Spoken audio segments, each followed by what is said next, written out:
So the topic that we'll be I was talking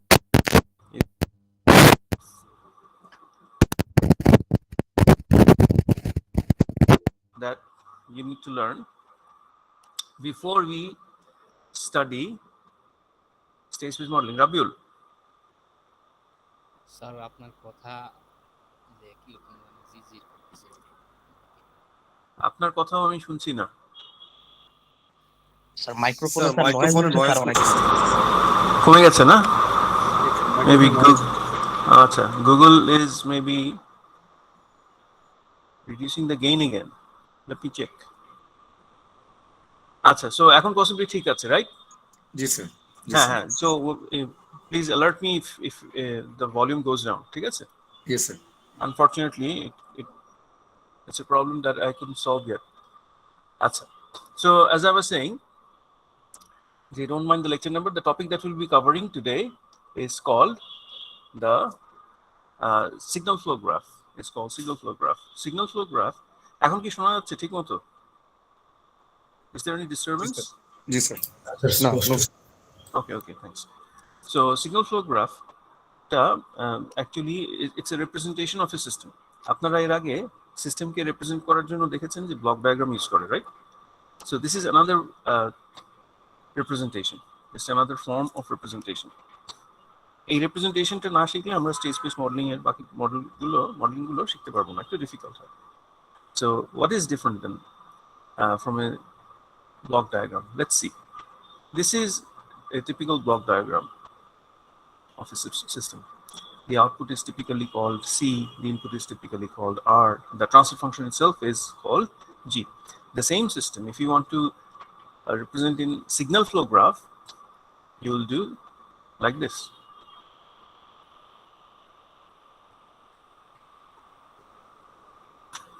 This is called C, this is called R. So it's not very difficult. The symbols are different, but it's not very different. Change gulo ki ki? In signal flow graph, the signals are represented by circles. These are signals. In block diagrams, signals are represented by arrows. In signal flow graph, the transfer functions are represented by arrows. These are transfer functions. And in block diagrams, they are represented using rectangles. ঠিক আছে, আরো কিছু আছে, change আছে আসলে। For example, in a feedback system, you've seen that a feedback system has a summing junction, তাই না? Let's draw a feedback system. So this is CS, this is RS, this is a summing junction, there's an arrow, and let's say this is my transfer function, and let's use a negative feedback system. The same thing, if I want to represent in signal flow graphs, RS এর জন্য একটা circle, CS এর জন্য একটা circle. আমার প্রত্যেকটা সিগন্যালকে একটা circle দিয়ে রিপ্রেজেন্ট করতে হবে। সো এই যে সিগন্যালটা, this is still CS, CS এর জন্য একটা সিম্বল আছে আমার। However, এই যে সামিং জাংশনের আউটপুটটা যেটা, remember this is called error. এটার জন্য কোনো সিম্বল আমি এখনো ইউজ করিনি, সো লেটস ইউজ ES। এখন কানেকশনগুলো দিই। E থেকে C পর্যন্ত there is a transfer function GS, an arrow হেডটা সেন্টারে থাকে, রিমেম্বার। আর RS থেকে ES এ একটা কানেকশন গেছে, the gain of this connection is 1. You can better understand this if you write the equation for RS in the block diagram. This is RS minus, sorry, ES. ES is RS minus CS. Again, RS এর সাথে একটা coefficient, RS এর coefficient হচ্ছে কি 1 simply. CS এর coefficient হচ্ছে কি -1. So let's complete the connection. -1. This is the SFG for, SFG means signal flow graph. This is the SFG for a feedback system. Now, change গুলো যেটা বলছিলাম, যে ব্লক ডায়াগ্রামে দুটো ইম্পর্টেন্ট পয়েন্ট আছে। This is what is called a peak off point. Peak off or peak up point. Yes, and this is the summing junction. In signal flow graph, there are no symbols, different symbols for summing junctions or pickoff points. This is a summing junction.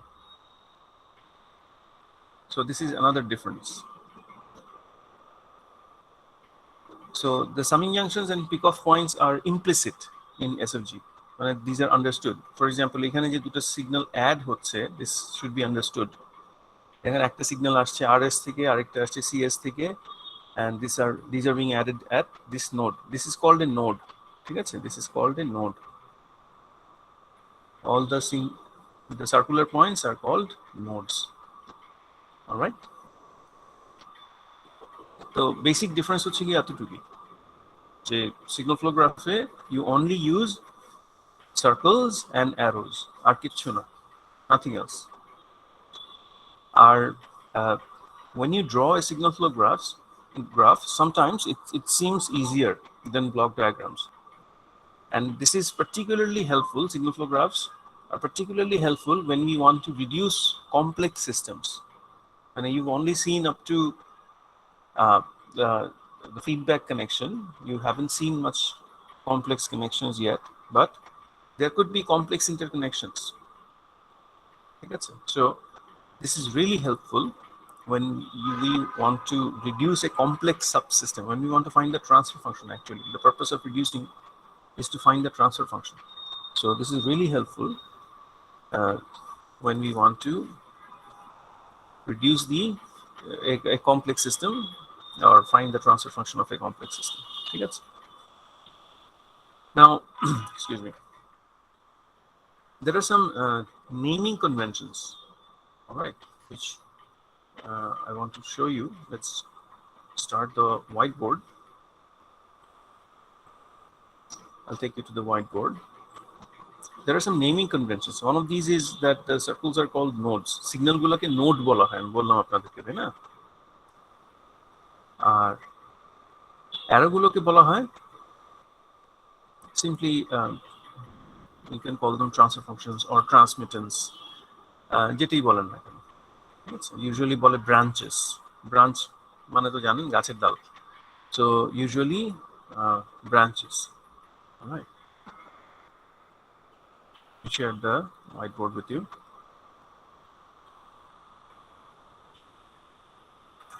Right. So naming conventions, branches and nodes. Branches are arrows, nodes are the circles. Yes. Okay. Achha. Branches represent systems or transfer functions, and nodes represent signals. Yes. So these represent transfer functions or systems, and these represent signals in an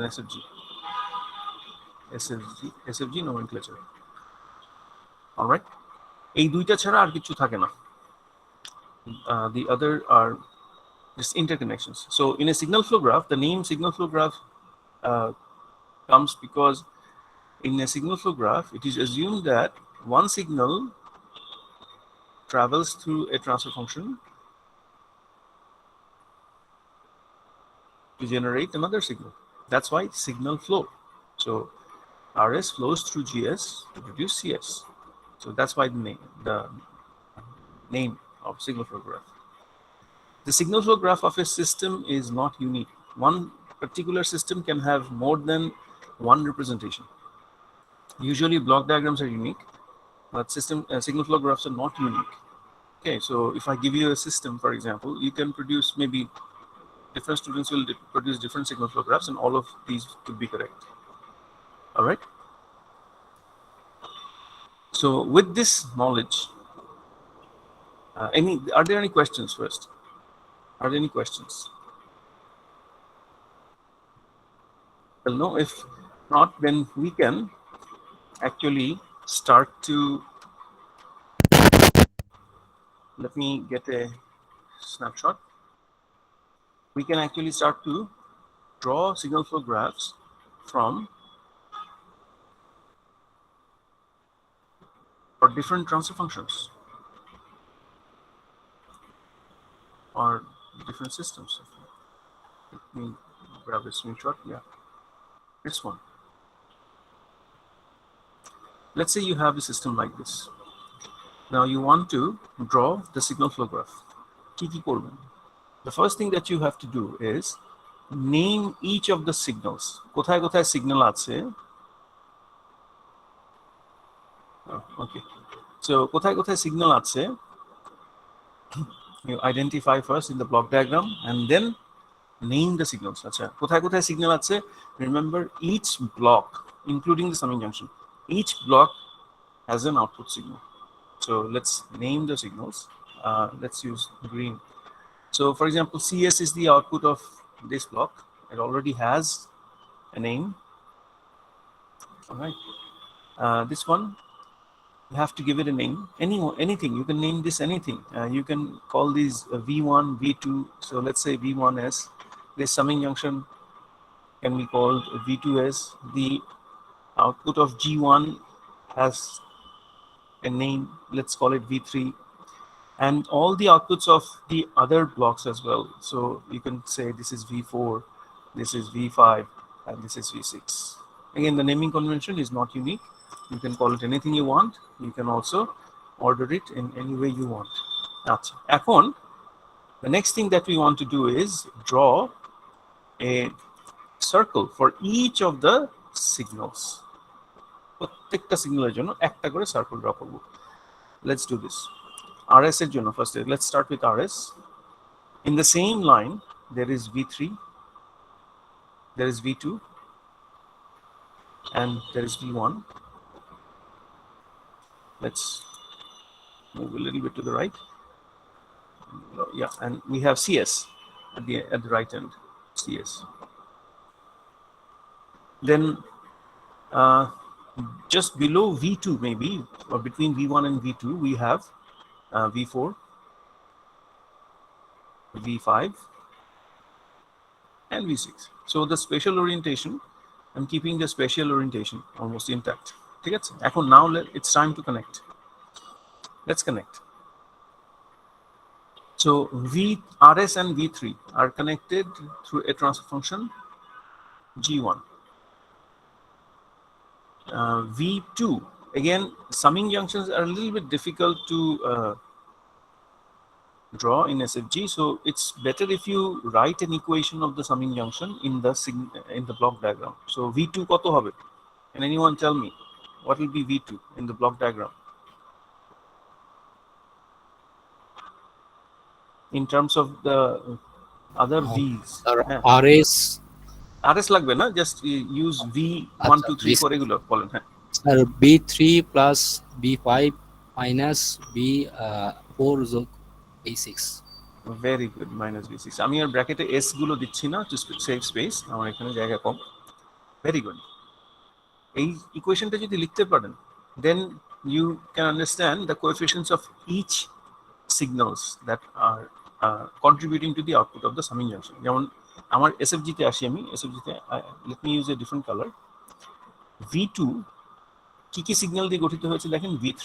So there will be a line from V3, V5 নিচে আছে. So let's আপাতত একটু বাঁকা এরকম কিছু একটা দিয়ে দিলাম, সুন্দর করে পরে আঁকবো. V4 and V6 as well. So again, এখন প্রত্যেকটা অ্যারোর পাশে তাদের ট্রান্সফার ফাংশন অথবা গেইন যে কোনো একটা কিছু লিখতে হবে. So V3 has a gain of 1. Coefficient গুলো দেখেন, V5 has a gain of 1. V4 and V6. V4 has a gain of -1, and sorry, V4 is this one, and V6 is this one. V6 also has a gain of -1. Okay, so let me use a different color just to show you that the gains correspond to these lines. A black line. ঠিক আছে, clear এটা? And there are any confusions? বোঝা গেছে ব্যাপারটা? Summing জাংশনটা কিভাবে লিখবেন? Sir, আচ্ছা, so next let's connect V1 and V2.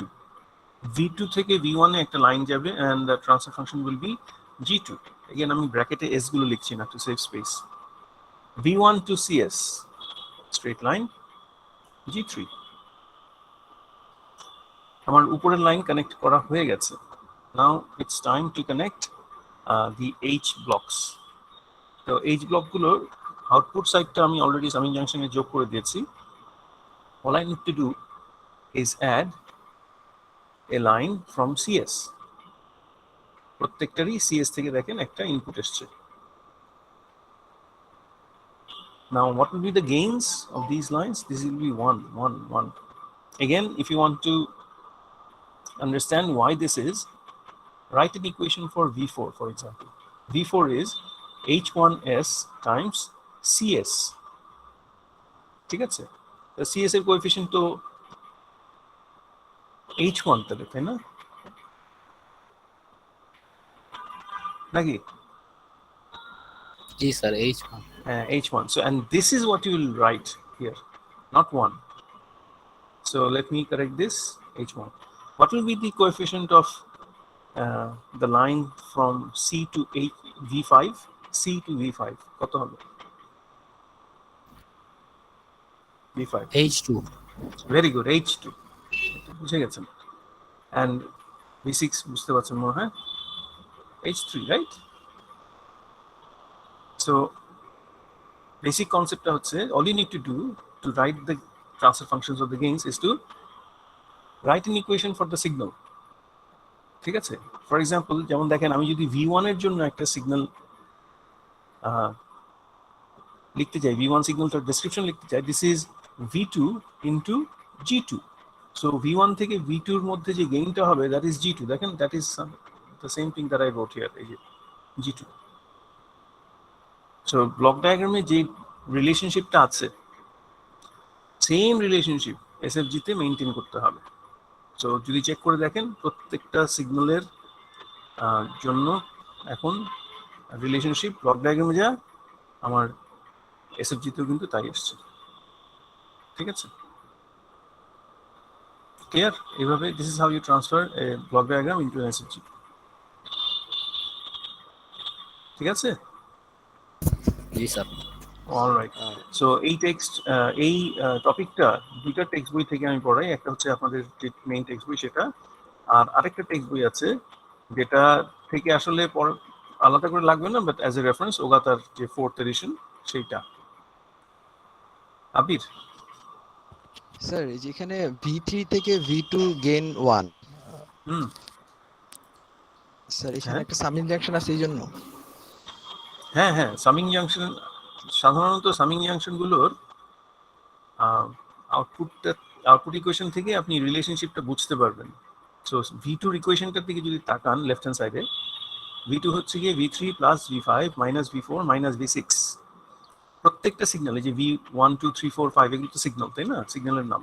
প্রত্যেকটা সিগন্যালের কোএফিশিয়েন্টের দিকে তাকান। কোএফিশিয়েন্টগুলোই হচ্ছে গিয়ে ওই সিগন্যালের যে কানেক্টিং লাইন তার গেইন। সো V3 থেকে যে V2 লাইনটা এসছে, সেটার গেইন যদি লিখতে হয় আমাকে দেখতে হবে V3 এর সাথে আমার ওই লেফট হ্যান্ড সাইড ইকুয়েশনটাতে কি আছে, V3 কোএফিশিয়েন্টটা কি আছে। V3 কোএফিশিয়েন্টটা +1, তাই না? সিমিলারলি V5 এর কোএফিশিয়েন্টটা হচ্ছে গিয়ে +1, V4 এর কোএফিশিয়েন্টটা হচ্ছে -1, V6 এর কোএফিশিয়েন্টটা হচ্ছে -1। সো আমি যখন এই সিগন্যালগুলো কানেক্ট করব V2 তে, সবই ইনকামিং সিগন্যাল, V2 তে সবগুলো আসছে, তাই না? সো আমি যখন কানেক্ট করব তার গেইনগুলো লিখতে গেলে আমাকে ইকুয়েশনটা দেখতে হবে। এবং this is true for all signals, শুধু V2 এর জন্য না, সামিং জাংশন আউটপুটের জন্য না। ফর এক্সাম্পল V3 এর ইকুয়েশন যদি লিখতে চান আপনারা, লেফট হ্যান্ড সাইড থেকে দেখেন, V3 ইকুয়ালস টু হবে R ইন্টু G1। আর হচ্ছে কি আমার ইনকামিং সিগন্যালটা, আর গেইনটা হচ্ছে কি কোএফিশিয়েন্টটা। দেখেন এখানে তাই লিখেছেন, বুঝতে পেরেছেন আবির? জি স্যার। হ্যাঁ, শিওর নাকি আরেকটু এক্সপ্লেইন করবো? না স্যার, বুঝতে পারছি। শিওর না? আচ্ছা, so let me give you another example, যেহেতু এটা নিয়ে কোশ্চেন আসছে, let me show you something else. So ধরেন, let me draw the block diagram. The summing junctionটা নিয়ে দেখাই, because it might be creating problems for you. আচ্ছা, ধরেন এরকম কিছু একটা আছে, let's call it R, no problem. এই সিগন্যালটা দুইটা ট্রান্সফার ফাংশন হয়ে তারপরে সাম আপ করা হচ্ছে, alright? maybe the output is let's call it C, no problem, and why don't we give one minus and another one plus? চলো এরকম করলাম, ঠিক আছে? Now I want to draw an SFG for this. তো first of all signal ব্লকগুলোর প্রত্যেকটা সিগন্যালের নাম দিতে হবে। So this one, let's call it V1, let's call it V2, নামকরণ হয়ে গেছে। I can draw circles for each of the signals. RS, this is V1, V1 এর মোটামুটি নিচে V2 আছে, CS. Now it's time to connect. এবং connect করার জন্য it's better, at least শুরুতে হয়তো আপনাদের সুবিধা হবে, I'm sorry, if you write the equations first. চলেন আমরা ইকুয়েশনগুলো লিখি লেফট হ্যান্ড সাইড থেকে। V1 এর জন্য প্রত্যেকটা সিগন্যালের জন্য আমরা ইকুয়েশন লিখব। RS equals RS into G1. Similarly, V2, RS into G2. So আমি কোএফিশিয়েন্ট পেয়ে গেছি। So let me connect these two. এইটা একটা, আর আরেকটা হচ্ছে গিয়ে RS থেকে V2 তে। কোএফিশিয়েন্ট গুলো লিখে দিচ্ছি পাশে। এতটুকু ক্লিয়ার কি সবাই? ফাহিম? স্যার সিগন্যালটা স্যার কোন জায়গা থেকে কোন জায়গা পর্যন্ত এ করব? প্রত্যেকটা ব্লকের আউটপুটকে একটা সিগন্যাল হিসেবে ধরতে হবে আপনাকে, যতগুলো ব্লক থাকে ইনক্লুডিং সামিং জাংশনস। না ইউজুয়ালি ইনপুট আর আউটপুট মার্ক করে দেওয়া থাকে, এছাড়া প্রত্যেকটা ব্লকের আউটপুট যদি নাম না দেওয়া থাকে আপনাদেরকে ধরে নিতে হবে একটা নাম, ঠিক আছে? সো যেমন G1টা একটা ব্লক, এটার আউটপুটের আমরা একটা নাম ধরে নিলাম যেহেতু দেওয়া নাই। G2 ব্লকটারও আউটপুটের একটা নাম ধরে নিতে হবে, এবং সামিং জাংশনের আউটপুট এখানে যেরকম CS দেওয়া আছে, যদি এটা না থাকতো এটাকেও একটা নাম ধরে নিতে হতো আমাদের, ঠিক আছে ফাহিম? স্যার এখানে যে RS GS, তা RS কি স্যার GS এই ব্লকের মধ্যে পড়ে? RS টা হচ্ছে গিয়ে সিগন্যাল, Gটা হচ্ছে গিয়ে ট্রান্সফার ফাংশন, RS টা হচ্ছে সিগন্যাল। ব্লক ডায়াগ্রামে অ্যারো থাকে সিগন্যালের জন্য, আর রেক্ট্যাঙ্গুলার বক্সগুলো থাকে ট্রান্সফার ফাংশনের জন্য। আর এই CS টা একটা সিগন্যাল, অ্যারো আছে দেখেন একটা, RS টা একটা সিগন্যাল, দেখেন একটা অ্যারো আছে, ঠিক আছে? অন্য দুইটা V1 V2 নাম ছিল না, আমরা নাম দিয়ে দিলাম, বোঝা গেছে? জি স্যার। হ্যাঁ শিওর? জি স্যার। কনফিউশন থাকলে বলেন, it's okay, I can maybe try to clear it up. Sir বুঝছি স্যার। বুঝছেন না? ঠিক আছে, থ্যাংক ইউ।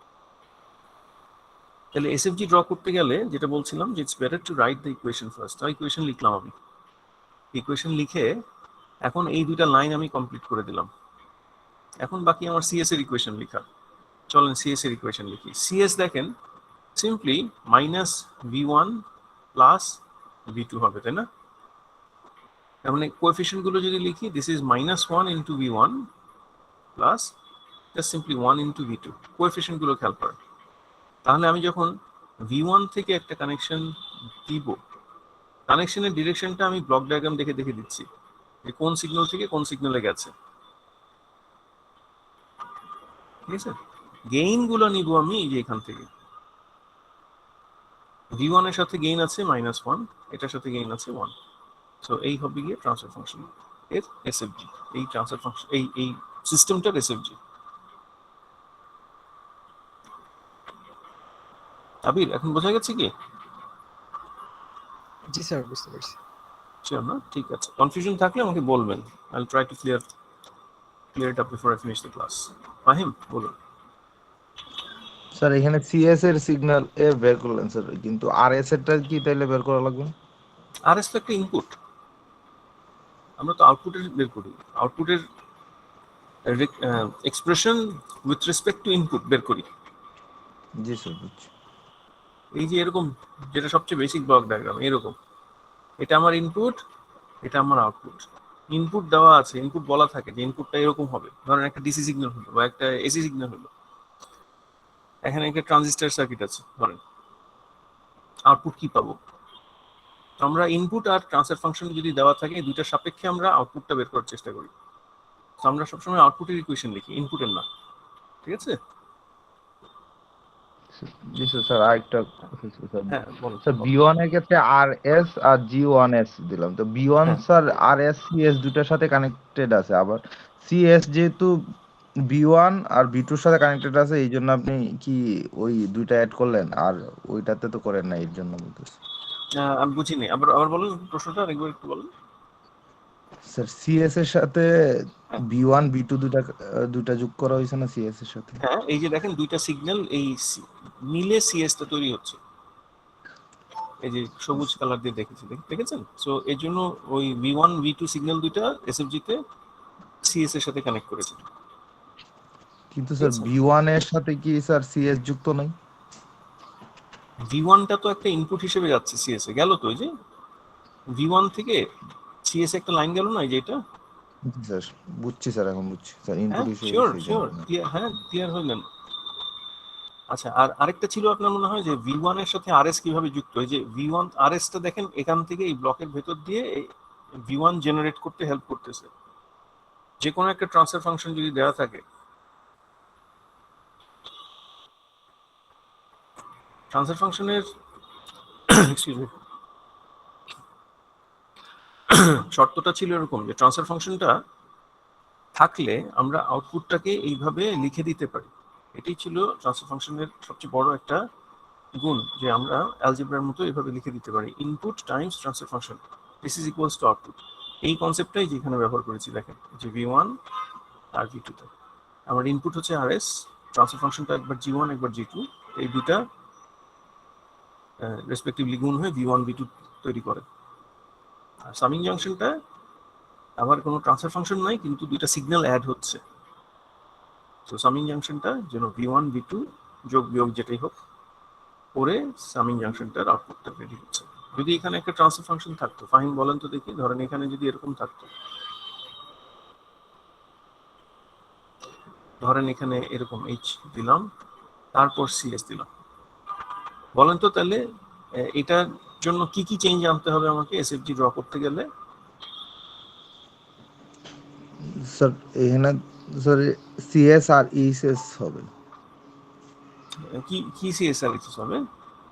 মানে ফার্স্টে ধরেন আমি এটা এসএফজি ড্র করব, ঠিক আছে, শুরু থেকে বলেন V1 V2 লিখেছি, তো CS কিছু করতে ইকুয়াল টু হবে? হবে CS equal to HS into HS into কি হবে? ইনপুট সিগন্যালটা কি? Sir, HS input B1 B2। V1 V2 গুণ হবে নাকি অন্য কোনো ভাবে থাকবে? স্যার এখানে আরেকটা কিছু ধরে নিব। হ্যাঁ, এখানে একটু কিছু ধরে নিতে হবে, এখানে সিগন্যালটার নাম দেওয়া নেই। ধরেন এটা V3, তাহলে আপনার V3 সিগন্যালটা হবে, আমি এখানে লিখে দিচ্ছি, V3 সিগন্যালটা হবে -V1 + V2, R সিএসটা equals to হবে কত হবে? Sir B3 HS। হ্যাঁ very good, V3 into HS. তাহলে চেঞ্জটা কি কি হবে? এখানে V3 চলে আসবে, আর এখানে আরেকটা অ্যারো আসবে, এইটা হবে কি আপনার সিএস। ঠিক আছে, বুঝে গেছে? জি স্যার। বুঝতে পেরেছেন? হ্যাঁ sure? জি স্যার। আচ্ছা ঠিক আছে। আচ্ছা, এখানে কয়েকটা এই যে দুটো ট্রান্সফার ফাংশনের আমি এসএফজি আঁকলাম, দুটো সিস্টেমের এসএফজি আঁকলাম, কিছু কিছু জায়গায় খেয়াল করেন এই যে এরকম কিছু কানেকশন আছে, একটা সিগন্যাল থেকে আরেকটা সিগন্যালে গেছে, সেখান থেকে আরেকটা সিগন্যালে গেছে। তো একটা ভেক্টরের মতো চিন্তা করতে পারেন, যে ধরেন এখান থেকে, ধরেন আমি অফিস থেকে মগবাজার যাব, তো অফিস থেকে মৌচাক হয়ে মগবাজার গেলাম, ঠিক আছে, মানে আফতাবনগর থেকে। তো আলটিমেটলি তো আমি অফিস থেকে মগবাজারই গেলাম, মানে আমার ইন্টারমিডিয়েট এই যে মাঝখানের গন্তব্যটা, সেটা কি আসলে খুব গুরুত্বপূর্ণ নাকি? ইনফ্যাক্ট না, এই নোটটাকে মুছে দেওয়া যায়, মুছে দিয়ে আমি সরাসরি আমার বলে দিতে পারি আমি স্টার্ট করলাম অফিসে আফতাবনগরে, শেষ করলাম মগবাজারে। সো এটাকে বলা হয় এসএফজি সিম্পলিফিকেশন। ঠিক আছে, এরকম যদি কিছু একটা থাকে G1 আর G2, তাহলে এই দুইটাকে কম্বাইন করে এরকম লিখে দেওয়া যায়। অফকোর্স এগুলো ট্রান্সফার ফাংশন। ঠিক আছে, পয়েন্ট এ থেকে পয়েন্ট বি, মানে সিগন্যাল এ থেকে সিগন্যাল বি পর্যন্ত এভাবে দিই। সিগন্যাল এ থেকে সিগন্যাল সি পর্যন্ত যেতে যদি মাঝখানে একটা সিঙ্গেল স্টপেজ থাকেও, আমি এটাকে উঠায় দিতে পারি অনেকটা এরকম। This is called simplification. আচ্ছা, কেন এটা সত্যি, মানে কেন করা যায় যদি চিন্তা করে দেখেন, দেখেন আমার BS should be equals to as into G1, প্রথমটার থেকে আসতেছে, ঠিক আছে, এবং CS equals to BS into G2, তাই না? Normally transfer function input output সিগন্যালের সাথে যেভাবে রিলেটেড থাকে একই, আউটপুট হচ্ছে গিয়ে ইনপুট টাইমস এই ট্রান্সফার ফাংশনটা। তাহলে এই দুইটা থেকে আমি যদি বিএস এর ইকুয়েশনটা এটা যদি এখানে বসায় দিই, এই বিএস এর ইকুয়েশনটা এখানে বসায় দিই, তাহলে আমি সিএস এর জন্য একটা ইকুয়েশন পাচ্ছি না? দেখেন তো, as into G1 into G2। তার মানে হচ্ছে দেখেন সিম্পলি আমি যদি একটা এসএফজি ড্র করি এ থেকে সি পর্যন্ত এবং গেইন দিয়ে দিই G1 ইন্টু G2, একই জিনিস দাঁড়ায়। আমি আলটিমেটলি আউটপুট দুইটা এসএফজি ড্র করেছি না, দুইটারই একই আসে। That's why this simplification is possible. এটা ক্লিয়ার কি সবার কাছে? যদি এমন হয় যে দুটা সিগন্যাল আছে, দুটা নোড আছে, তার মাঝখানে একটা সিঙ্গেল নোড একা একা বসে আছে এরকম ভাবে যে একটা থেকে ওই নোডে আসতেছে, সেখান থেকে আবার আরেক জায়গায় যাচ্ছে, এরকম যদি হয় তাহলে মাঝের নোডটাকে উঠা দেওয়া যায়। এর ফলে এসএফজিটা একটু দেখতে সুন্দর হয়। এই জিনিসটা তাহলে এখানে কোথায় কোথায় করা যেতে পারে বলেন তো আমাকে? কোন কোন নোডে এই কাজটা করা যাবে, নামগুলো বলেন আমাকে। স্যার B3 তে করা যাবে। ভেরি গুড, V3 তে করা যাবে। চলেন V3 মুছে দিলে আমার রেজাল্টেন্ট গেইনটা যেটা হবে G1 ইন্টু 1, তার মানে G1, এটা মুছে দিই, এরকম মুছে দিই, সিম্পলি এটা হবে গিয়ে G1 ইন্টু 1। আর কোথায় করা যেতে পারে? Sir V1 very good, V1 এও করা যাবে। V1 যদি উঠায় দিই তাহলে গেইনটা হবে G2 ইন্টু G3, তাই না? এটা মুছে দিই, একটু লেখাগুলো মুছে দিই। এভাবে করে দেখেন এসএফজিটা অনেক সুন্দর হয়ে যায়, খুব সিম্পল হয়ে যায়, G2 ইন্টু G3। আরো কোনো হয় করা যায় না? আরো সিম্পলিফিকেশন করা যায় না? 4 5 6 এগুলো। ভেরি গুড, 4 5 6 এ করা যায়। তাহলে চলেন 4 5 6 সবগুলো করে দেই। জাস্ট অ্যারো হেডটা এখানে দিব, -1 ইন্টু H1, আর H2 এর জন্য এটার গেইন কিন্তু +1, সো এটার জন্য কোনো চেঞ্জ আসবে না। মুছে দেই 5, অ্যারোটা মুছে দেই, একটু সুন্দর করে আঁকি, এরকম করে কিছু একটা হবে, ঠিক আছে? আপনারা আরো সুন্দর করে রাখতে পারবেন। V6 যদি উঠা দিই এগেন -1 ইন্টু H3, ঠিক আছে? তো অ্যারোটা এখানে হবে -1 ইন্টু H3, অ্যারোটা মুছে দেই, অ্যারোটা মুছে দেই, অ্যারোটা মুছে দেই। সো দেখেন এখন কত সিম্পলিফাইড হয়ে গেছে, মাত্র 3টা নোড। তো এই আমি অরিজিনাল ব্লক ডায়াগ্রামটা দেখাই, দেখেন এই ব্লক ডায়াগ্রামটার সিম্পলিফাইড ভার্সন হচ্ছে গিয়ে এসএফজি ভার্সন হচ্ছে গিয়ে ডানেরটা। দেখেন ডানেরটা থেকে কিন্তু অনেক স্পষ্ট বোঝা যায় নোডগুলোর রিলেশনশিপ কি, এবং এই ডানেরটা যদি আপনি সিম্পলিফাই করতে চান খুব তাড়াতাড়ি সিম্পলিফাই করতে পারেন।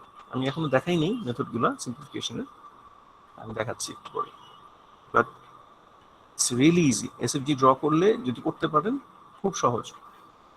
প্লাস আরো একটা অ্যাডভান্টেজ আছে, সেটা হচ্ছে যে স্টেট স্পেস মডেলিং যখন করবেন তখন এসএফজিটা কাজে লাগে, ব্লক ডায়াগ্রামটা ওইখানে ওইভাবে কাজে লাগে না। However, block diagram is a standard notation. Block diagram ই সাধারণত ব্যবহার করে। এসএফজিটা এখন বেশিরভাগ জায়গায় বেশিরভাগ বই ইভেন কভার করে না, টেক্সট বইয়ে, but this is really helpful. আচ্ছা, সো সিম্পলিফিকেশনের কথা বলছিলাম, আমি আরেকটা সিম্পলিফিকেশন দেখাই। একটা দেখালাম আপনাদের যে যদি দুটা নোটের মাঝখানে একটা নোট থাকে। আচ্ছা, আরেকটা জিনিস দেখেন তো, let's use a different colour. ধরেন এরকম দুইটা নোড আছে A and B, তার মাঝখানে দুইটা ব্রাঞ্চ আছে, এবং দুইটাই সেম ডিরেকশনে যাচ্ছে। ধরেন এটার গেইন হচ্ছে G1, এটার গেইন হচ্ছে গিয়ে G2। এই দুইটা আমি যদি ইকুয়েশনটা লিখি, BS ইকুয়ালস টু কত হবে বলতে পারবেন তো না? BS equals to AS G1 plus AS G2। তার মানে আমি যদি AS টাকে কমন নেই, এরকম লেখা যায় না, GS প্লাস G2। তাহলে এইটার ইকুইভ্যালেন্ট যদি করতে হয়, সিম্পলিফিকেশন যদি করতে হয়, I can do something like this. Simply এই গেইনটা লিখে দিব G1 প্লাস G2। দেখেন চলে।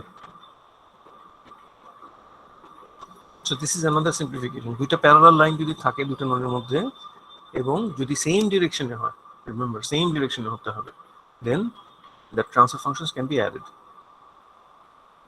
ঠিক আছে, এই কনসেপ্টটা বোঝা গেছে? এইটা দেখি তো আমার এখানে কোথায় লাগে, দেখেন তো এখানে লাগে কোথাও? জি স্যার। কোথায় বলেন তো? Sir H1 H2 H3 very good. H1 H2 H3 এই জায়গাটায় আমি অ্যাড করতে পারি, কিন্তু এই সিম্পলিফিকেশনটা আমি ইউজ করতে পারি।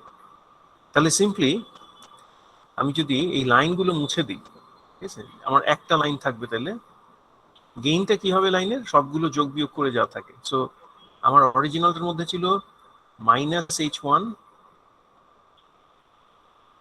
H2টা প্লাস ছিল, প্লাস H2 মাইনাস H3। দেখেন সিম্পলি সিম্পলিফাইড হয়ে এই জিনিসটা রয়ে গেল।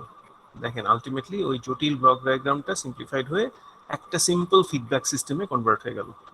এটা থাকবে না। ঠিক আছে, এই যে দেখেন কোনো স্পেশাল টেকনিক কিচ্ছু লাগলো না, জাস্ট একটা এসএফজি ড্র করে সিম্পল আমরা কিছু সিম্পলিফিকেশন টেকনিক অ্যাপ্লাই করেছি, তার ফলেই এইটা এই জটিল ব্লক ডায়াগ্রামটা this has been reduced to simple feedback system. মজার না? এখন এইটা ট্রান্সফার ফাংশন বের করতে চাইলে আমি করতে পারবো, কিন্তু সিম্পল অ্যালজেব্রা, আর কিছু লাগে না। বাট আমরা একটা রুল শিখবো, যে রুল দিয়ে কিভাবে রিডিউস করা যায় সেটা দেখবো, মানে কিভাবে ট্রান্সফার ফাংশনে বের করা যায় সরাসরি। দেখেন এই পর্যন্ত কোনো সমস্যা আছে? ক্লিয়ার কি সবার? জি স্যার।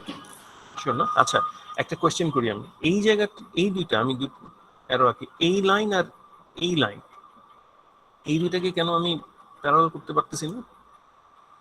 মানে is there a reason why I cannot Opposite simplify? direction. Very Yeah, good. Rhoda. Very good. Opposite direction.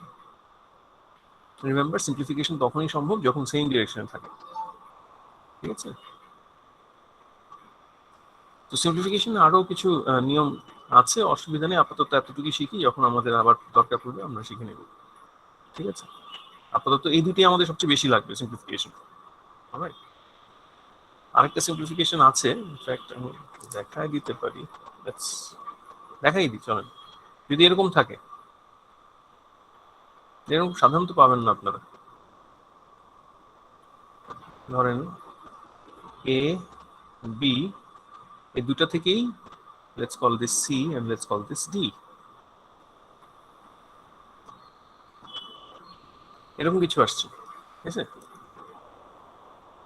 Without proof আমি দেখাচ্ছি, এটা আপনারা আমি যেভাবে একটু আগে প্রুফগুলো করেছি ওইভাবে নিজেরাই প্রুফ করে নিতে পারবেন।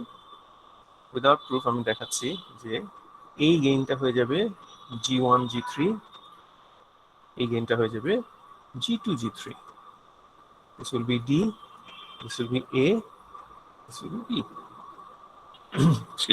প্রুফটা আপনারা করে নিন, সিম্পলি ডিএস এর ইকুয়েশনটা লিখেন, দেখবেন G1 G3 plus G2 G3 আসবে, এরকম কিছু, মানে G1 G3 into A plus G2 G3 into B। এটাকে আর সিম্পলিফাই করা যায় না। So this is another form of simplification that you can maybe use sometimes if you encounter such SFGs। ঠিক আছে, আচ্ছা এখন একটু আবার আমরা যে সেকেন্ডারি আরেকটা ইকুয়েশন লিখেছিলাম, কোথায় গেল? এই যে এইখানে, এটার মধ্যেও তাহলে কিছু সিম্পলিফিকেশন পসিবল, তাই না? এটার মধ্যে সিম্পলিফিকেশন গুলো কি কি সম্ভব? প্রথমেই দেখেন এই যে সিরিজগুলা কেটে দেওয়া যায়, তাই না? Yes. সো সিরিজগুলো কেটে দিই, চলো। এটার জন্য করছি আমি, হ্যাঁ, মডিফাইড ভার্সনটা। v3 এটা ছিল আমার rs, তাহলে এটা হয়ে যাবে গিয়ে -g1 আর এটা হয়ে যাবে +g2। দেখেন কোনো সন্দেহ আছে এটা নিয়ে? না স্যার। অলরাইট, তাহলে আরেকটা সিম্পলিফিকেশন মনে হয় পসিবল, তাই না? এই যে এই লাইন আর এই লাইন, এই দুইটা প্যারালাল আছে সেম ডিরেকশনে, এই দুইটাকে মনে হয় সিম্পলিফাই করে ফেলতে পারি না? জি স্যার। তাহলে কি হবে, ট্রান্সফার ফাংশনটা কি হবে এই জায়গায়?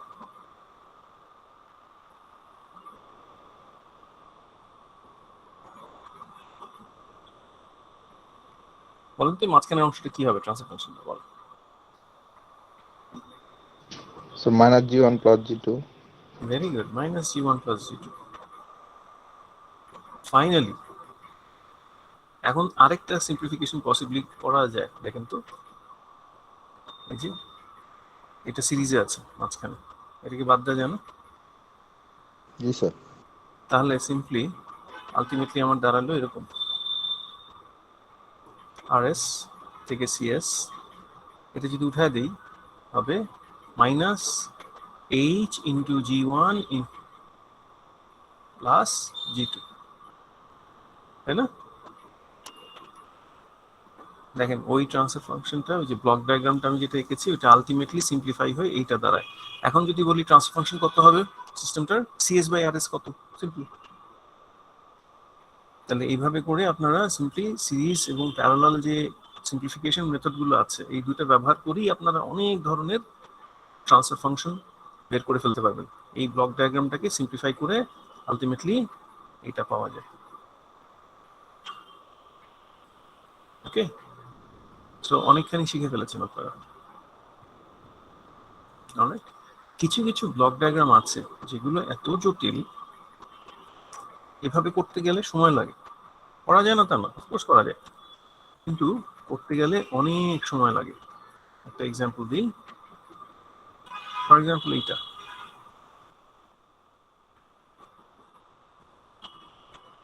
এটারও এরকম আপনারা এসএসজি ড্র করে সিরিজ প্যারালাল করে সিম্পলিফাই করতে পারবেন সোজা, কিন্তু সময় লাগবে, অনেক সময় লাগবে। সো আমি যদি এটা টেক্সট বইয়ে আছে, this is an example from the text book. So আমি যদি এটা ইকুইভ্যালেন্ট এসএফজিটা আপনাদেরকে দেখাই, দেখেন এরকম হবে। এটা হচ্ছে কি most simplified version of the SFG. এই ব্লক ডায়াগ্রামটা জুম আউট করি,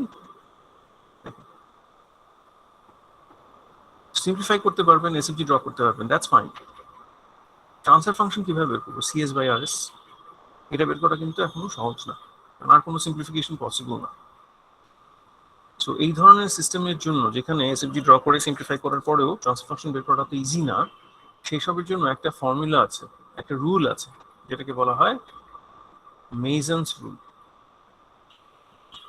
এক ভদ্রলোকের নাম অনুযায়ী ওনার তৈরি করা এটা মেসনস রুল। মেসনস রুল বেসিক্যালি বলে যে যে কোনো একটা সিস্টেমের এসএফজি যদি দেওয়া থাকে তাহলে cs/rs বের করা যায় একটা রুল ফলো করে, ঠিক আছে? আচ্ছা, আমি রুলটা লিখে দিচ্ছি, দেখে ঘাবড়ানোর কিছু নাই, ব্যাখ্যা করছি কি জিনিসটা। এরকম কিছু একটা, summation of ti delta i divided by delta. আচ্ছা, তার আগে ডেল্টা জিনিসটা কি সেটা ব্যাখ্যা করতে হবে এবং ti জিনিসটা কি সেটা ব্যাখ্যা করতে হবে। তারও আগে আরেকটা জিনিস দেখতে হবে, সেটা হচ্ছে আমাদের কিছু যে নামকরণ করছিলাম না, ওই নামকরণের ভেতরে আরো কিছু জিনিস বাকি আছে, সেগুলো একটু দেখতে হবে। আরো কিছু নামকরণ শিখতে হবে। নামগুলো বুঝে গেলে তখন দেখবেন যে এই জিনিসগুলো খুব সোজা। আচ্ছা, আমরা নোড আর ব্রাঞ্চ অলরেডি শিখেছি। নোড তিন রকমের হতে পারে, একটা হতে পারে ইনপুট নোড, একটা হতে পারে আউটপুট নোড, আর একটা হচ্ছে গিয়ে ইনপুটও না আউটপুটও না, মিক্সড। আচ্ছা, ইনপুট নোড সেগুলোকেই বলবো যেগুলো থেকে সব লাইন, সবগুলো ব্রাঞ্চ আউটগোয়িং, ঠিক আছে? যদি একটা নোড থেকে অনেকগুলো ব্রাঞ্চ আউটগোয়িং হয় কোনো ইনকামিং নোড না থাকে, ইনকামিং ব্রাঞ্চ না থাকে, সরি, তাহলে সেটাকে বলবো আমি ইনপুট নোড বা সোর্স। সিমিলারলি আউটপুট বলবো যদি যতগুলো ব্রাঞ্চ আছে সবই ইনকামিং, ঠিক আছে, এটাকে বলবো আমরা আউটপুট বা সিঙ্ক। এই কনসেপ্টটা মাইক্রো কন্ট্রোলারে ব্যবহার করে কিন্তু। আর যদি এমন হয় যে কিছু ইনকামিং ব্রাঞ্চ আছে কিছু আউটগোয়িং আছে, তাহলে সেটা নাইদার ইনপুট নর আউটপুট, মিক্সড। ঠিক আছে, কাজে ইনপুট কোনটা আউটপুট কোনটা এটা একটু পার্থক্য করতে হবে। ঠিক আছে, আরেকটা হচ্ছে গিয়ে একটা পাথ। আমরা ব্রাঞ্চ শব্দটা শিখেছি, তো পাথ কাকে বলে সেটা একটু দেখতে হবে। পাথ হচ্ছে যে কোনো একটা নোড থেকে আরেক নোড পর্যন্ত ট্রাভেল করতে গিয়ে যেই ট্রান্সফার ফাংশনগুলোর থ্রু দিয়ে আমরা যাচ্ছি, সিম্পলি সেটা। ফর এক্সাম্পল, আমি যদি x1 থেকে শুরু করে x3 পর্যন্ত আসতে চাই, তাহলে আমার পাথ হচ্ছে গিয়ে সিম্পলি এই যে এই স্ট্রেট লাইনটা, ঠিক আছে। এবং পাথের সাথে এটা হচ্ছে গিয়ে পাথ, আর পাথ এর সাথে একটা টার্ম রিলেটেড আছে, সেটা হচ্ছে গিয়ে পাথ গেইন। পাথ গেইনটা হচ্ছে আসলে ট্রান্সফার ফাংশনের গুণফলটা। সো যদি ট্রান্সফার ফাংশন হয় এটার a ছোট হাতের a ছোট হাতের b, তাহলে এই পাথের গেইন হবে as টাইমস bs, আর কিছু। সিমিলারলি আমি যদি x4 থেকে ফর এক্সাম্পল x2 পর্যন্ত আসতে চাই, x4 থেকে x2 পর্যন্ত আসতে গেলে আমাকে এই পাথে আসতে হবে। এই পাথটার গেইন হবে প্রত্যেকটা আল হয়ে গেল, প্রত্যেকটা ব্রাঞ্চের যে গেইন আছে সেগুলোর গুণফল ds ইন্টু cs, বুঝা গেছে? সো পাথ এবং পাথ গেইন,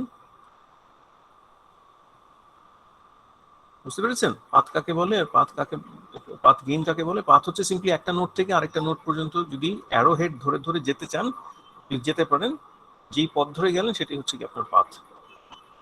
যে লাইন ধরে ধরে আগালেন, অ্যারো হেড বরাবর যেতে হবে। Remember, I cannot go against an arrow head, ঠিক আছে? সো এই সিএস এর এগেইনস্টে আমি উল্টা দিকে ট্রাভেল করতে পারবো না, ঠিক আছে? রিমেম্বার, কোনোটি অ্যারো হেডের এগেইনস্টে যাওয়া যায় না। সো অ্যারো হেড ধরে ধরে একটা নোড থেকে আরেকটা নোডে ট্রাভেল করলেই যে পথ ধরে গেলেন দ্যাট ইজ ইউর পাথ। আর পাথের গেইন হচ্ছে গিয়ে যেই পাথ ধরে গেলেন সেই পাথের ট্রান্সফার ফাংশনগুলোর গুণফল, দ্যাটস অল।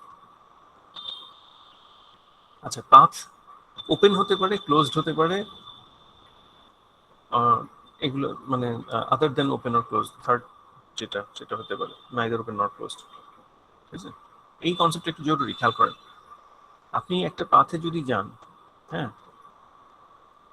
যে কোনো একটা এই যে আপনার এসএফজি আছে, এটা যে কোনো একটা নোড থেকে আপনি যদি অ্যারো হেড ধরে আরেকটা নোডে গেলেন, তারপর আবার ফেরত আসতে পারেন সেই নোডে, তাহলে বলবেন এটাকে একটা ক্লোজড পাথ।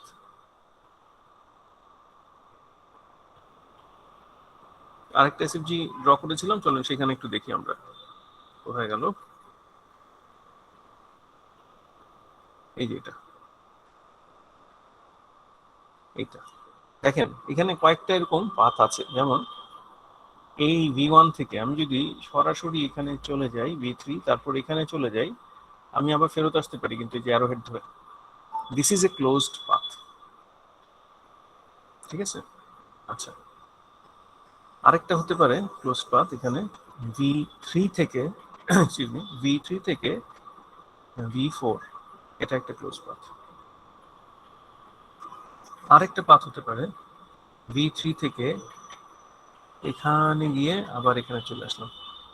এই পাথটা একটু আগে যে বড় পাথটা দেখেছি একই জিনিস, কিন্তু দিস ইজ অলসো পসিবল।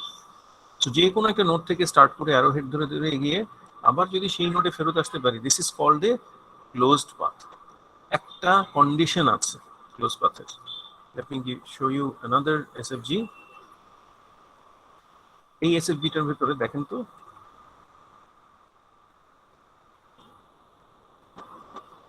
এই এসএফজি এই ক্লোজড পাথ কয়টা আছে বলেন তো? নোডগুলোর নাম দেয়া নেই, let me give you names. V1, V2, V3, V4, let's call it V5, ঠিক আছে? কয়টা নোড তো আছে আর নাই। এখন বলেন তো এখানে ক্লোজ পাথ কোনটা কোনটা আছে?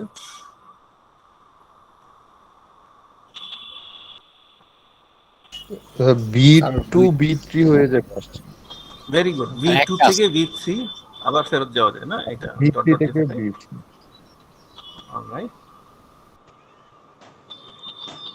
আরেকটা, স্যার V3 থেকে V4 এটাও ক্লোজ আচ্ছা হ্যাঁ, করতে V3 থেকে V4 না, আসলে V3 থেকে V4 হয়ে আবার V3, ঠিক আছে, এরকম ফেরত যেতে হবে, নাহলে ক্লোজ পাথ হয় না, ঠিক আছে।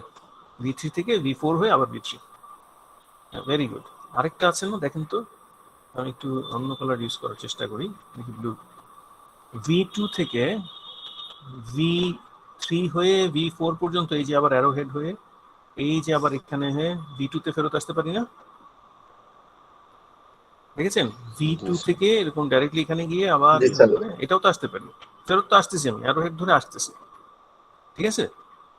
এইটাকে আমরা ক্লোজ পাথ বলবো না, কন্ডিশনটা বলি। ক্লোজ পাথ হওয়ার একটা কন্ডিশন হচ্ছে কোনো নোডকে দুইবার ক্রস করা যাবে না। দেখেন আমি যখন V2 থেকে V4 এ যাচ্ছি, এই যে V3 টাকে কিন্তু একবার ক্রস করেছি, আবার যখন ফেরত আসতেছি তখনও কিন্তু এটাকে আরেকবার ক্রস করছি।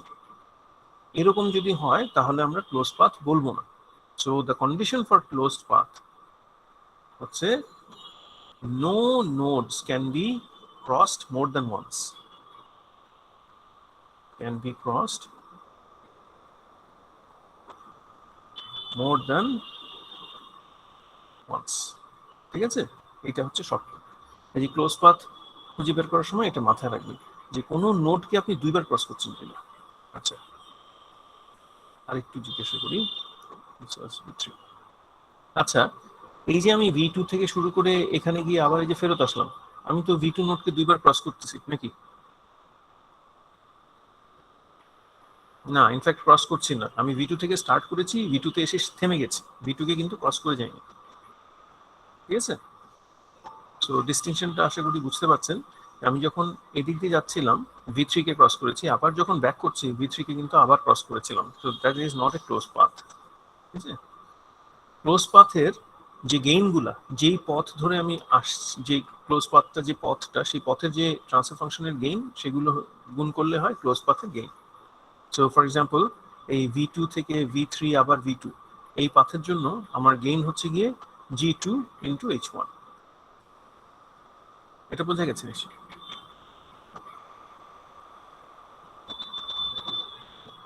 ঠিক আছে, বোঝা গেছে?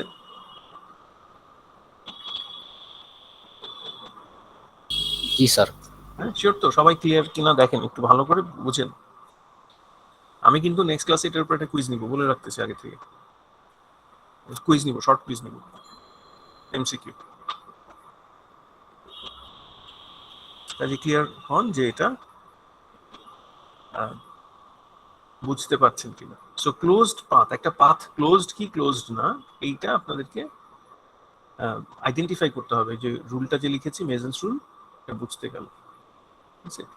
ক্লোজড পাথের আরেকটা নাম আছে, এটাকে বলা হয় লুপ। সো সিম্পলি আমরা ক্লোজ পাথগুলোকে লুপ বলবো। কাজে এখানে যেরকম V2 V3 V2 একটা লুপ, আবার V3 V4 V3 এটা আরেকটা লুপ। তো সাধারণত আমি লুপ গেইন যেটা, সেই লুপ গেইন দিয়ে লুপটাকে আইডেন্টিফাই করি। সো আমি বলি যে লুপ গেইন হচ্ছে G2 H1, আমি বুঝে নিই, ও আচ্ছা, এখান থেকে G2 মাথা থেকে V2 থেকে শুরু করেছেন, এখানে গেছেন, আবার এখানে চলে আসছেন, ঠিক আছে। সো লুপটা যদিও হবে গিয়ে V2 V3 V2 নোড দিয়ে, কিন্তু আমরা লুপ গেইন দিয়ে লুপকে আইডেন্টিফাই করব, বুঝা গেছে। সো লুপকে বোঝানোর জন্য আমি লুপ গেইন গুলোকে ব্যবহার করব। ক্লিয়ার সবাই? লাস্ট একটা জিনিস, সো আমাদের লুপ আইডেন্টিফাই করতে হবে, আরেকটা জিনিস আইডেন্টিফাই করতে হবে, সেটা হচ্ছে ফরওয়ার্ড পাথ। এই দুটো জিনিস জানলে আমরা মেজেন্স রুল অ্যাপ্লাই করতে হবে। ফরওয়ার্ড পাথ হচ্ছে ইনপুট থেকে অ্যারো ধরে ধরে আউটপুট পর্যন্ত যে পাথটা, একাধিক পাথ থাকতে পারে, বাট ইনপুট থেকে অ্যারো ধরে ধরে আউটপুট পর্যন্ত যে পাথ, সেটাকে আমরা বলি ফরওয়ার্ড পাথ। যেমন এখানে RS হচ্ছে ইনপুট, এখান থেকে সরাসরি একেবারে স্ট্রেইট দেখেন অ্যারো ধরে ধরে আমি এই পর্যন্ত আসতে পারি, কাজে এটা আমার ফরওয়ার্ড পাথ। আর এই পাথের গেইন হবে গিয়ে G1 G2 G3, সবগুলো মাল্টিপ্লিকেশন, G4, ওয়ানটা লেখা লাগে না। তো এটা হচ্ছে কি ফরওয়ার্ড পাথের গেইন। এগেন ফরওয়ার্ড পাথের গেইন দিয়ে আমি ফরওয়ার্ড পাথকে আইডেন্টিফাই করি সাধারণত, ঠিক আছে। সো আমি যখন বলবেন যে ফরওয়ার্ড পাথ হচ্ছে G1 G2 G3 G4, যদিও এটা গেইন, আমি বুঝে নিব যে ওকে আচ্ছা আপনি স্ট্রেট লাইনটার কথা বলছেন। আচ্ছা বলেন তো এই এসএফজিতে আর কোনো ফরওয়ার্ড পাথ আছে নাকি? স্যার স্যার সোজা গিয়ে একেবারে লাস্টে লুপটা দিয়ে যাওয়া যায়। হ্যাঁ, সো গেইনটা কত বলেন তাহলে বুঝে নিব। বলেন গেইন গুলো কত? ধরেন G1 G2 G1 G3 G3 আর H2। ভেরি গুড, এই তো G1 G2 G3 H2। যেই আপনি বলবেন এটা আমার গেইন, আমি বুঝে নিব আপনি কোন পাথের কথা বলছেন। আপনি যে এই পাথের কথা বলছেন তাই না, শুরু থেকে এসে তারপর এই পাথ, এটা আরেকটা ফরওয়ার্ড পাথ। ঠিক আছে, আচ্ছা আরেকটা এসএফজিতে যাই, ওখানে দেখি কয়েকটা ফরওয়ার্ড পাথ আছে কিনা আইডেন্টিফাই করি। এইখানে চলেন তো, এখানে ফরওয়ার্ড পাথ কয়টা আছে বলতে পারেন?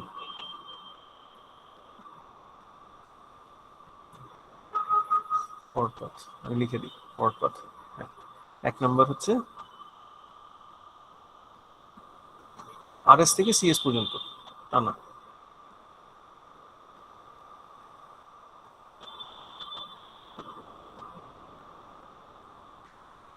কেমন কি পারেন না কেউ? আরএস থেকে সিএস পর্যন্ত একটা না, গেইন গুলো কি হবে? গেইনটা কি হবে? এই পাথের গেইনটা কি হবে বলেন? Sir G1 G2 G3। Very good. So আমরা ফরওয়ার্ড পাথ গুলোকে টি নাম দিব, ঠিক আছে? সো বলি T1, এটা একটা হচ্ছে গিয়ে G1।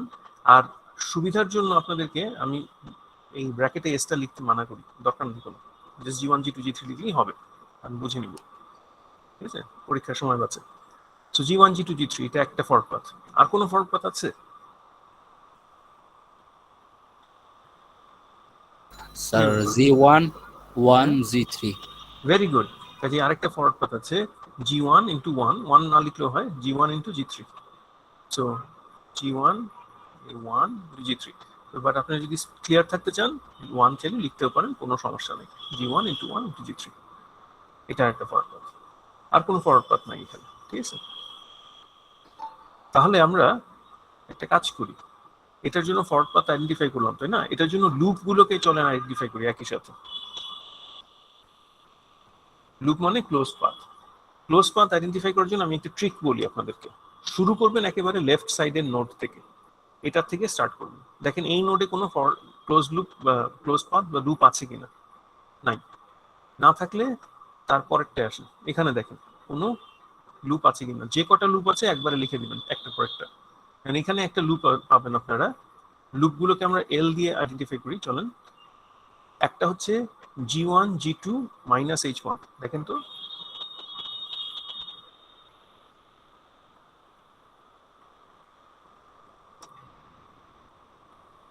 বুঝা গেছে কোনটা? এটা V1 থেকে V3 থেকে V4 আবার জি, স্যার। V1 এ ব্যাক করেছে। হ্যাঁ, অলরাইট। এটা এখান থেকে আর কোনো লুপ নাই কিন্তু এই নোড থেকে আবার এই নোডই ফেরত আসে, এরকম আর কোনো লুপ নাই।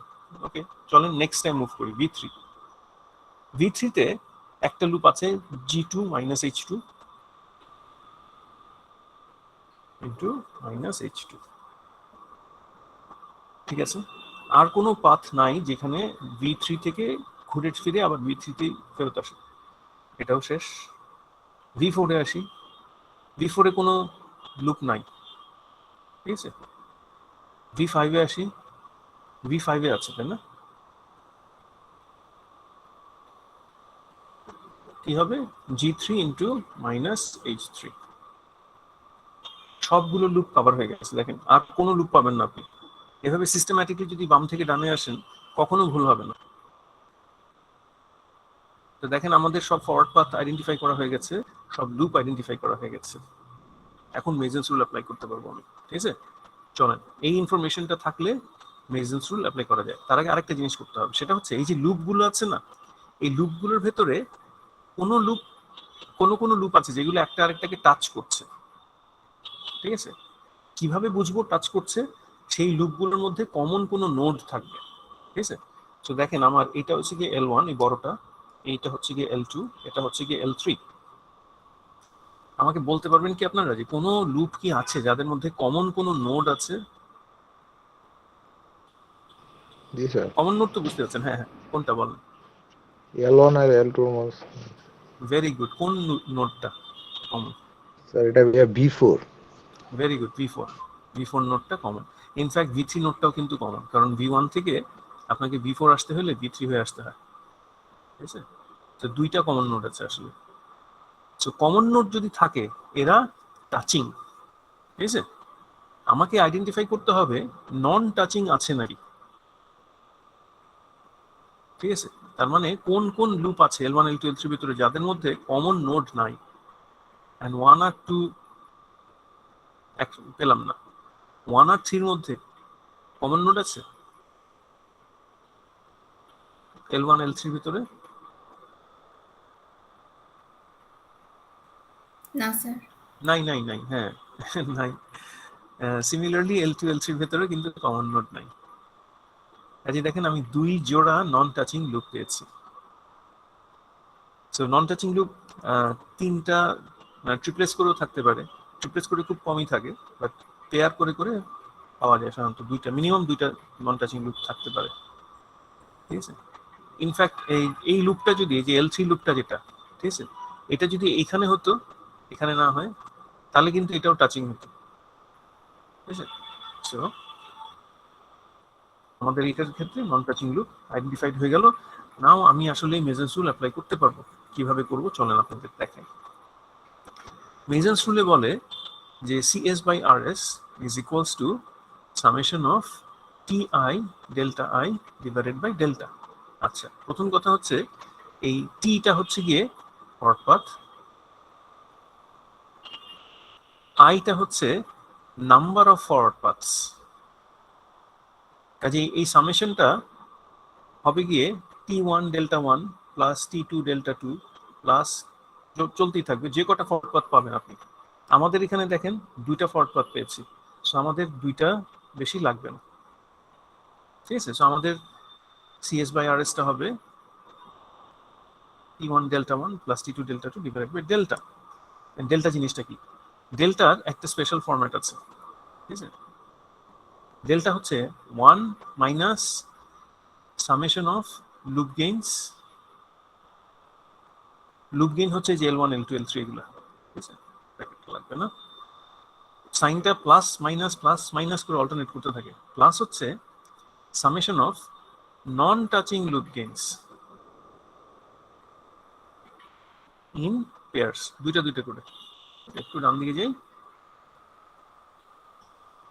মাইনাস প্লাস আবার minus summation of loop gains in triplets, তিনটা করে যদি থাকে, আমাদের এখানে 3টা তো নাই, plus non touching loop gains in quadruples and so on, এরকম করে বাড়তেই থাকে, ঠিক আছে? বেশিরভাগ ট্রান্সফার ফাংশন নিয়ে হতো এসএফজিতে আপনারা সেকেন্ডটার পরে যেতে পারবেন না, দেখবেন নন টাচিং নাই, ঠিক আছে? তাহলে আমাদেরটার জন্য যে পেলাম আমরা সেগুলো একটু আইডেন্টিফাই করি, ঠিক আছে? এটা একটু মুছে দিই এখন। আচ্ছা, আমাদের জন্য ডেল্টা ইকুয়ালস টু কত হবে? 1 মাইনাস লুপ 3টা পেয়েছি আমি, L1 plus L2 plus L3 plus non touching পেয়েছি 2 জোড়া, L1 L3 plus L2 L3। শেষ, আমার ডেল্টা আইডেন্টিফাইড হয়ে গেল। তাহলে ফরওয়ার্ড পাথ পেয়ে গেছি আমি আগেই, T1 T2, আর ডেল্টা পেয়ে গেছি। এখন বাকি থাকলো ডেল্টা 1 ডেল্টা 2 বের করা। আচ্ছা, ডেল্টা 1 জিনিসটা খুব মজার, আমি একটু জুম আউট করি। ডেল্টা 1 বের করতে গেলে আপনাকে ডেল্টার দিকে তাকাতে হবে, তারপরে খেয়াল করেন T1 ফরওয়ার্ড পাথটা, ঠিক আছে, যেই লুপকে টাচ করে, আমাকে আরেকটু জুম আউট করতে হবে, T1 ফরওয়ার্ড পাথটা যেই লুপকে টাচ করে সেই সবগুলোর গেইনকে 0 করে দিতে হবে, যা বাকি থাকবে সেটাই ডেল্টা 1। আচ্ছা চলেন দেখি, T1 হচ্ছে কি আমার স্ট্রেইট পাথ এই পর্যন্ত। দেখেন তো এটা কি L1 কে টাচ করে? টাচ করা মানে কমন কোনো নোড থাকবে।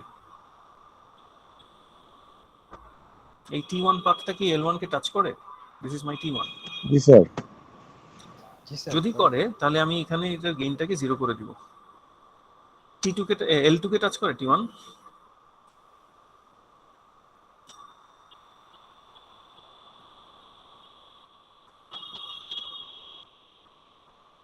জি স্যার। হ্যাঁ, রাব্বিউল করে তাই না? আচ্ছা, ভেরি গুড। L3 কে টাচ করে? জি স্যার। জি স্যার। Alright, very good. তাহলে এটাও 0 করে দিব, এখানেও যা 0 হওয়া সব 0 হয়ে যাবে। দেখেন সব শেষে আমার ডেল্টা 1 শুধু 1 রয়ে যায়, আর কিছু না, বাকি সব শূন্য হয়ে গেছে। তাহলে similarly can I find delta 2? Delta 2 এর ক্ষেত্রে এগেন এগুলো মুছে দিয়ে আপাতত T2 আইডেন্টিফাই করতে হবে। সো আমার T2 হচ্ছে গিয়ে এই পর্যন্ত এসে এইটা এইটা যেই যেই লুপকে টাচ করবে সেই লুপ গেইন গুলো 0 করে দিব। বলেন তো T2 কি L1 কে টাচ করে? জি স্যার। অলরাইট, তাহলে L1 কে 0 করে দিব, যত জায়গায় আছে সবগুলোতে L1 0 করে দিলাম। L2 কে টাচ করে?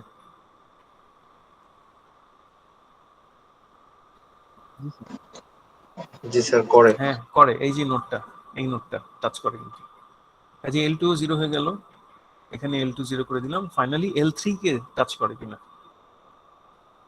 জি হ্যাঁ করে এই যে এই স্যার। নোটটা, ভেরি গুড, এইটাও করে, তাই না? কাজে এখানেও L3 গুলোকেও 0 করে দিলাম। Again what remains is just 1. So I am ready. এখন আমার CS by RS কত হবে? CS by RS will be equal to T1 del 1 plus T2 del 2 divided by delta. Just এতটুকু লিখলেই হবে। ডেল্টা অলরেডি আপনারা এখানে ডিফাইন করেছেন, ডেল্টা 1 ডেল্টা 2 এই যে এখানে ডিফাইন করেছেন, টি গুলোকে এই যে এখানে ডিফাইন করেছেন। So this is enough for your answer. এটাকে আর ভাঙায় লিখতে হবে না, সময় নষ্ট করবেন না পরীক্ষায়, ঠিক আছে? বোঝা গেছে?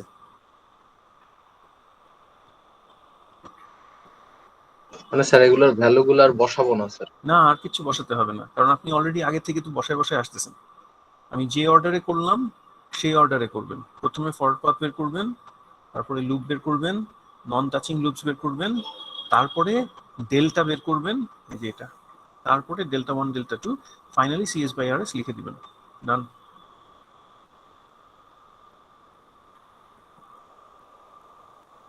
Just a minute. হ্যাঁ রাবিউল, স্যার ডেল্টার লাস্টের মাইনাস দিয়ে যা লিখছেন ওটা বুঝি নাই স্যার। ডেল্টা কোন কোন জায়গায়? ও ডেল্টার ইকুয়েশনে। ইকুয়েশনে, টেক্সট বই আছে, জি এটা স্যার। বইয়ে আছে। এটা হচ্ছে লুপ গেইন ইন ট্রিপলেটস। কখনো কখনো নন টাচিং লুপ গেইনস, এটা this should be non touching loop gains. কখনো কখনো লুপ গেইন পাবেন যেখানে 3টা নন টাচিং লুপ থাকে। ওই যদি ওরকম থাকে তখন সেই লুপের গেইন গুলা কি হবে, ঠিক আছে? তো চলেন একটা প্র্যাকটিস করি, আরেকটা প্র্যাকটিস করি। আমি শিওর এটাতে আপনাদের কনফিউশন ক্লিয়ার হয়ে যাবে। This is taken from another, this taken from example 5.7 text বইয়ের। চলেন এটার জন্য আমরা আইডেন্টিফাই করি।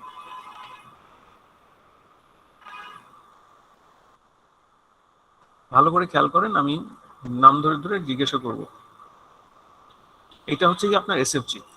ইউজুয়ালি এসএফজি প্রবলেমগুলো দুই ভাবে থাকতে পারে। একটা হচ্ছে একটা ট্রান্সফার ফাংশন, আমি একটা ব্লক ডায়াগ্রাম দিয়ে বলতে পারি যে এটা এসএফজি বের করেন, এবং তারপরে এসএফজি থেকে মেজেন্স রুল ইউজ করে ট্রান্সফার ফাংশন বের করেন। এরকম দুই ধরনের প্রবলেম থাকতে পারে, ঠিক আছে? তো এটার জন্য আমরা মেজেন্স রুল অ্যাপ্লাই করব। সো ফার্স্ট অফ অল আপনারা ফরওয়ার্ড পাথগুলো লিস্ট ডাউন করবেন, ঠিক আছে? সেকেন্ড, আপনারা লুপগুলো আইডেন্টিফাই করবেন, তারপর নন টাচিং লুপগুলো কি কি সেগুলো আইডেন্টিফাই করবেন। এই তিনটা আইডেন্টিফাই করার পরে তারপরে ডেল্টা কত, ডেল্টা 1 ডেল্টা 2 যা থাকে, and finally CS by RS। Alright, so আমি কিছু সময় দিচ্ছি চিন্তা করার, আপনারা একটু চিন্তা করেন, আমি জিজ্ঞাসা করবো একজন একজন করে।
আইডেন্টিফাই করা হয়েছে? জিজ্ঞেস করবো?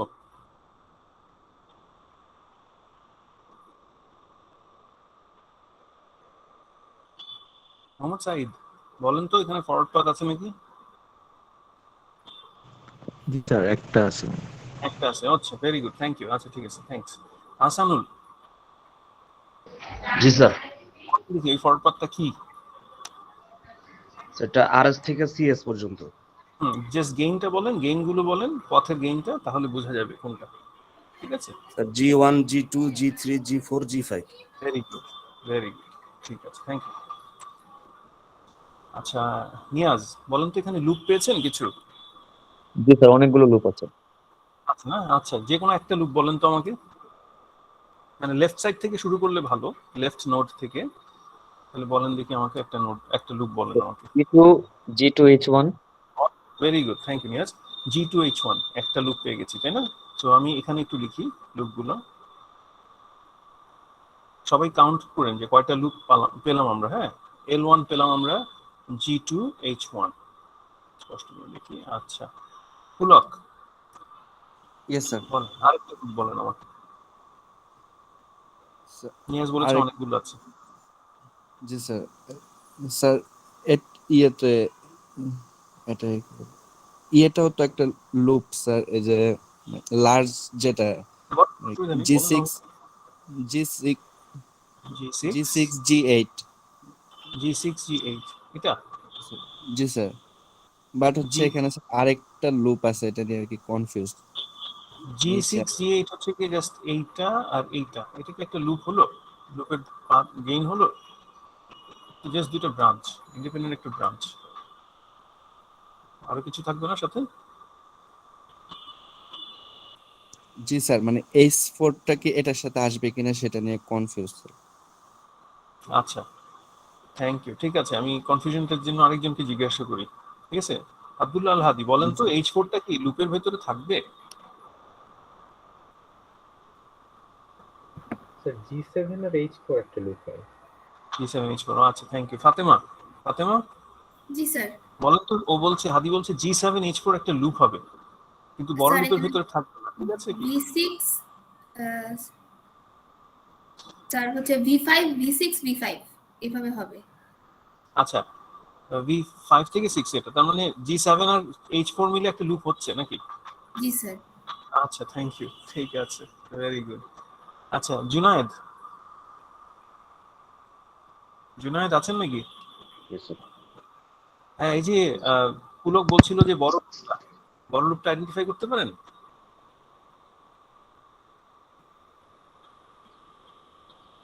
স্যার বড় লুপটা তো স্যার V4 থেকে হয়ে sir V3 V2 V1 V5 V6 থেকে V4। গেইনটা বলেন, হ্যাঁ গেইনটা বলেন।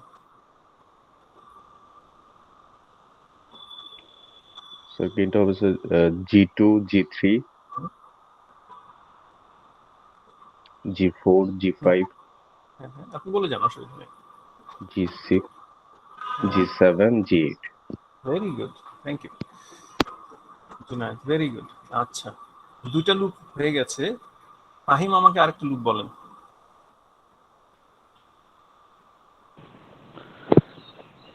G4 G H2। Very good, G4 G H2 G4 and H2, thank you. আচ্ছা আর কে বলবে? আবির, আবির হোসেন, আপনি বলেন তো আর কোনো লুপ আছে না নাকি শেষ? না স্যার, শেষ। শেষ না, আচ্ছা ঠিক আছে। 9 জি স্যার। কনফার্ম করতে স্যার পারেন? আরেকটা লুপ হবে স্যার, এই যে এখানে নিচে আচ্ছা G7 আর G7 H4, ওকে ঠিক আছে, হ্যাঁ সেটাই ঠিক, G7 H4। হাদি বলছিল একটু আগে, ফাতেমা বলল যে এই লুপটা আছে। আসলে এটার জন্য খেয়াল করবেন, এই নোড থেকে অ্যারো ধরে এই নোডে গিয়ে আবার অ্যারো ধরে এখানে ফেরত আসা যায়, ঠিক আছে? জি স্যার। দ্যাটস হোয়াট জি দিস স্যার। লুপ। ঠিক আছে নাইম, আচ্ছা থ্যাংক ইউ, জি স্যার। অলরাইট। তাহলে এখন নন টাচিং লুপ কোনটা কোনটা আইডেন্টিফাই করি আমরা, ঠিক আছে? আমি একটু উপরের দিকে যাই, একটু স্পেস নিই আমি। হ্যাঁ, আমি লুপগুলোর নাম দিই এখানে, তাহলে আপনাদেরকে বুঝতে সুবিধা হবে। এটাকে L1 বলেছিলাম, L2 হচ্ছে কি এই যে বড়টা, L3 ছিল হচ্ছে গিয়ে এইটা, এবং ফাইনালি L4 হচ্ছে গিয়ে এই যে ছোটটা, ঠিক আছে? এটা হচ্ছে কি L4, এটা হচ্ছে L3, এটা হচ্ছে L1, আর L2 হচ্ছে বড়টা। এখন আমাকে বলেন তো নন টাচিং আছে নাকি? ঠিক আছে, আচ্ছা স্যার। আচ্ছা নিয়াজ বলছে আছে। বলেন তো, যে কোনো একটা বলেন আমাকে just non touching. Sir L1 L3 L1 L3, very good, thank you. L1 L3 non touching. Ejaz বলতে পারেন আর কোনোটা? এজাজুল স্যার বাড়ি, L4 হ্যাঁ শুধু একটা হয় না কিন্তু, অ্যাটলিস্ট জোড়া হতে হবে। স্যার L4 এর সাথে কোনটা নন টাচিং? স্যার L2 না sir L3 sir. Alright, L3 L4, ঠিক আছে, থ্যাংক ইউ। এগেন আমি সাজেস্ট করব যে একটা ধরে ধরে সবগুলো চেক করেন। সো ফর এক্সাম্পল L1 দিয়ে যখন স্টার্ট করছেন, L1 এর সাথে চেক করেন আগে যে আর কোনো আছে কিনা, তারপর L2, তারপর L3, ঠিক আছে? সো কে বলবে? তৌহিদ, তৌহিদ ইসলাম মোহাম্মদ, বলেন দেখি আর কোনোটা আছে নাকি non touching? Touching loop sir? Non touching, non touching কোনটা আছে?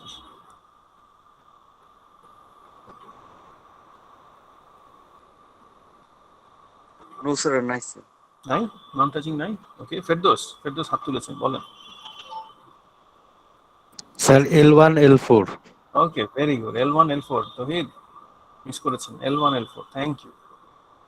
জাহিদুল, জাহিদুল হাসান, লাস্টলি বলেন, সব হয়ে গেছে নাকি আরো কিছু বাকি আছে?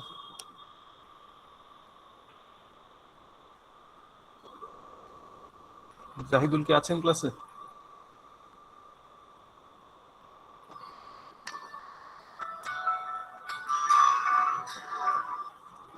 Zahidul, no response. খালিদ, খালিদ রেজা, জি স্যার। মিসিং আছে কোনোটা না হয়ে গেছে সব? না স্যার, সব হয়ে গেছে, মিসিং তো দেখছি না স্যার। ওকে, ভেরি গুড। আচ্ছা রাব্বিউল, বলেন কোনোটা মিসিং আছে? না স্যার। রাইট, আচ্ছা কেউ কি বলতে পারে কোনোটা মিসিং আছে কিনা? সবাই কি কনফার্ম করছেন যে সব শেষ? পুরো sir L2 L3 sir L2 L3 টা বাকি আছে। L2 L3 L4 আচ্ছা, sorry sir, sir L1 L3 L4। Alright, আচ্ছা হ্যাঁ ফাহিম একটা ঠিক আছে, L1 L3 L4 এই যে তিনটা মিলে কিন্তু পরস্পর নন টাচিং। দেখেন একটু চেক করেন, L2 এর সাথে সবগুলো touching. Okay, just a minute, একটু ওয়েট করেন, I have to attend to a call, just a minute. ঠিক আছে, একটু ভালো করে খেয়াল করেন এই তিনটা কেন non touching. I will be back in a minute.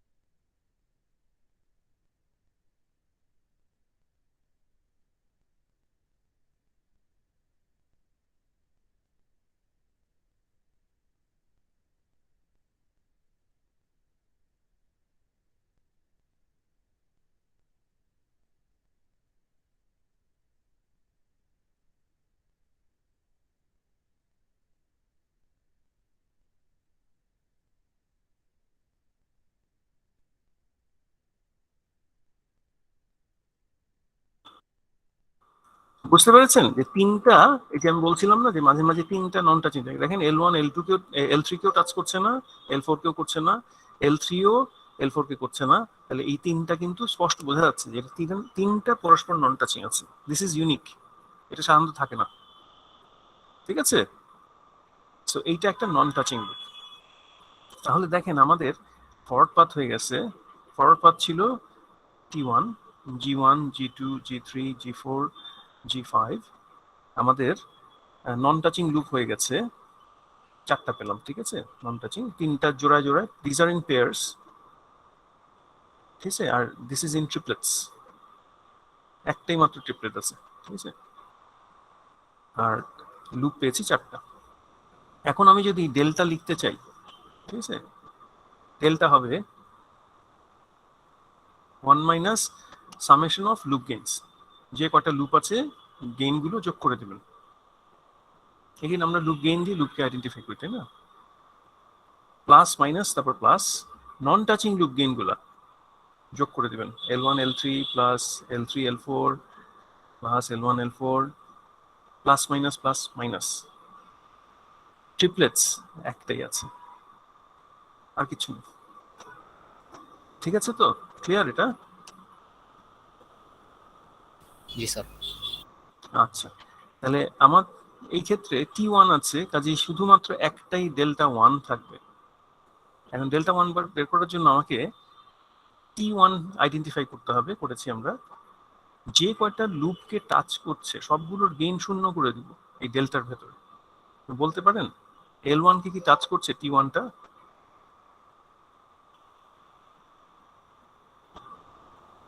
G sir. ওকে, তাহলে এটার গেইনটা 0 করে দিই, যে যত জায়গা আছে সব জায়গায় 0 করে দিব। আচ্ছা, L2 কে টাচ করছে? জি স্যার করছে।